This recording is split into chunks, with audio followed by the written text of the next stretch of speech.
चाह में एक महान मुनि से मिलता है। एक समय की बात है, एक मुनि अपने आश्रम में ध्यान मग्न थे। अचानक उन्हें बचाओ की आवाज सुनाई दी। मुनि शीघ्र ही आश्रम से बाहर निकले और देखा कि एक नन्हा चूहा दर्द से कराह रहा है। मुनि ने स्नेहपूर्वक पूछा, क्या हुआ बच्चे? चूहे ने उत्तर दिया कि एक कौवा उसे अपनी चोंच में कसकर पकड़े हुए था और उसके कांव कांव करने पर वह कौवे की चोंच से छूटकर नीचे गिर पड़ा।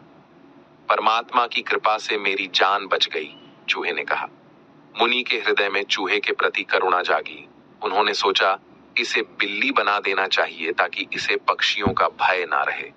मुनि ने तत्काल मंत्र जाप किया और चूहे को बिल्ली में परिवर्तित कर दिया। चूहा अब बिल्ली बनकर अत्यंत प्रसन्न हुआ। मुनि ने कहा, अब तुम्हें किसी से डरने की आवश्यकता नहीं है, और वह बिल्ली मुनि के साथ रहने लगी। कुछ समय बाद एक दिन एक कुत्ता आश्रम में आ धमका और उसकी नजर बिल्ली पर पड़ी। कुत्ते ने बिल्ली पर हमला कर दिया और बिल्ली ने चिल्लाकर मुनि से मदद मांगी।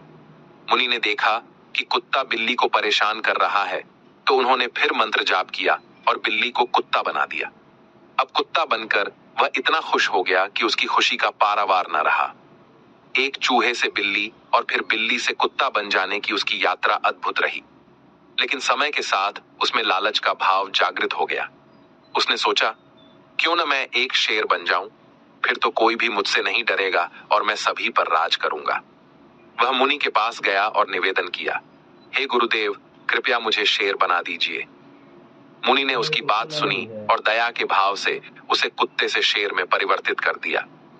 शेर बन जाने के बाद वह अपने आप को अत्यंत शक्तिशाली समझने लगा और गर्व से भर गया।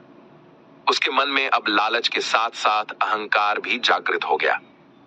एक दिन उसने सोचा, क्यों न मैं इस मुनि को ही मार दूं, फिर किसी को यह नहीं पता चलेगा कि मैं पहले चूहा था। जब मुनि ध्यान मग्न थे तो उसने उन पर हमला करने की योजना बनाई, लेकिन मुनि को सब कुछ पहले से ही ज्ञात था। उन्होंने मंत्र जाप किया और उस शेर को पुनः चूहे में परिवर्तित कर दिया। मुनि ने उस चूहे को इस घृणित कर्म के लिए आश्रम से निकाल दिया और चूहा पुनः अपनी पुरानी स्थिति में लौट आया, जहां उसे फिर से अन्य प्राणियों से भय रहने लगा। ये कहानी हमें सिखाती है कि लालच और अहंकार हमें विनाश की ओर ले जाते हैं।